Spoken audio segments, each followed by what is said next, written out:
Assalamualaikum warahmatullahi wabarakatuh. Pada kesempatan kali ini saya Yusuf Pratman, calon guru penggerak angkatan 11 di unit kerja SDN 2 Win 2 Haji, Kecamatan Sedong, Kabupaten Cirebon, akan memaparkan kesimpulan dan refleksi pemikiran Ki Hajar Dewantara pada tugas koneksi antara materi modul 1.1.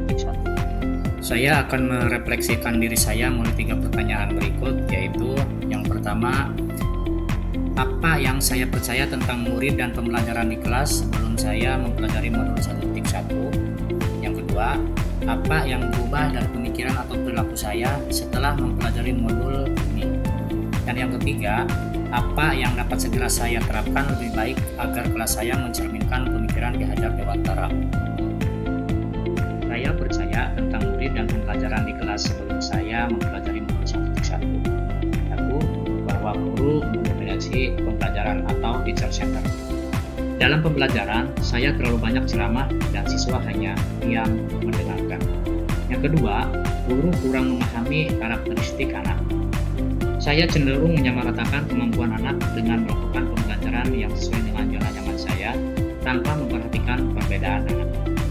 Yang ketiga, pembelajaran terfokus pada pencapaian materi dan KKM, mengutamakan aspek kognitif anak saja. Pada hal ini, saya sering lupa bahwa pendidikan adalah bukan hanya soal mengikuti ilmu saja, tapi sejatinya ada aspek lain yang harus diperhatikan dalam belajar. Yang keempat, siswa pasif dan motivasi belajar siswa rendah. Saya sering merasakan saat saya menjelaskan materi, mereka lesu dan tidak bersemangat. Kemudian, saat saya menanyakan kepada anak-anak, apakah ada pertanyaan, mereka hanya diam. Yang terakhir yang menjadi fokus saya adalah suasana kelas yang tertib, tenang, dan anak-anak memahami materi. Inilah kegiatan belajar mengajar sebelum mempelajari modul 1.1. Yang pertama, pembelajaran berpusat pada guru. Lalu yang kedua, siswa hanya duduk, diam, dan mendengarkan saja. Dan yang ketiga, penilaian hanya mengutamakan aspek kognitif saja. Setelah saya mempelajari modul 1.1, yang berubah pemikiran atau perilaku saya antara lain. Yang pertama, merubah pemikiran bahwa guru bukan merupakan satu-satunya sumber belajar. Apapun yang ada di sekitar kita bisa digunakan sebagai sumber belajar anak. Anak bebas memilih sumber apa dan dari mana yang akan mereka gunakan untuk belajar.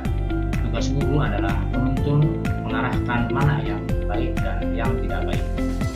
Yang kedua, pembelajaran berpusat pada anak atau student center. Dengan aktivitas pembelajaran yang berpusat pada anak akan menjadi lebih aktif karena terlibat dalam proses pembelajaran sehingga mereka dapat mengkonstruksi pengetahuannya. Yang ketiga, menghargai setiap karakteristik belajar anak. Anak terlahir berbeda, setiap individu memiliki keunikannya masing-masing.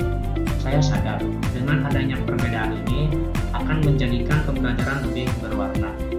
Bagaimana sebagai seorang pamong, saya harus dapat menuntun anak sesuai dengan kodratnya.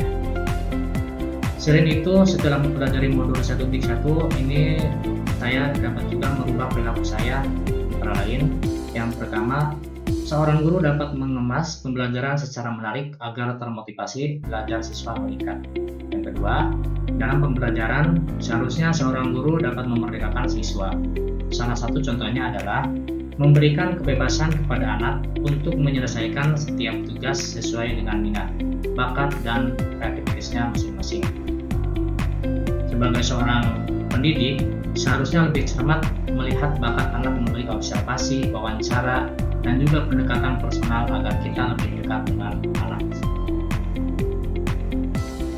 Kemudian agar kelas saya mencerminkan pemikiran Ki Hajar Dewantara, penerapan yang segera saya lakukan di kelas adalah: yang pertama, merancang pembelajaran yang interaktif dan menyenangkan dengan melibatkan peserta didik.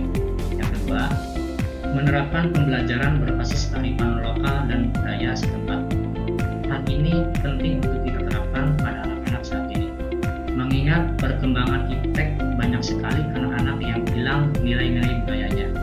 Di sini saya sebagai seorang guru berusaha memberikan penerapan materi terhadap kehidupan sehari-hari anak sesuai dengan kearifan lokal budaya setempat. Yang ketiga, Menerapkan konsep merdeka belajar dan mengintegrasikan setiap pembelajaran dengan pencapaian profil pelajar Pancasila. Konsep merdeka belajar mengajarkan kita bagaimana seorang pendidik dapat memberikan kebebasan kepada anak untuk dapat bereksplorasi atas pengetahuannya agar mampu menghasilkan ide-ide kreatif dan inovatif dari mereka. Lalu yang keempat, pembelajaran yang mengutamakan aspek budi pekerti. Pembiasaan baik akan selalu saya teladankan kepada siswa tentang bagaimana mereka bersikap agar menjadi pribadi yang lebih baik. Yang kelima, menerapkan sistem AMONG, pendidikan yang menuntun bukan menuntut. Terakhir, pembelajaran yang sesuai dengan kodrat alam dan kodrat zaman. Sesuai pemikiran Ki Hajar Dewantara bahwa kodrat anak adalah bermain, dan saya akan mengintegrasikan permainan dalam pembelajaran agar suasana kelas menjadi menyenangkan.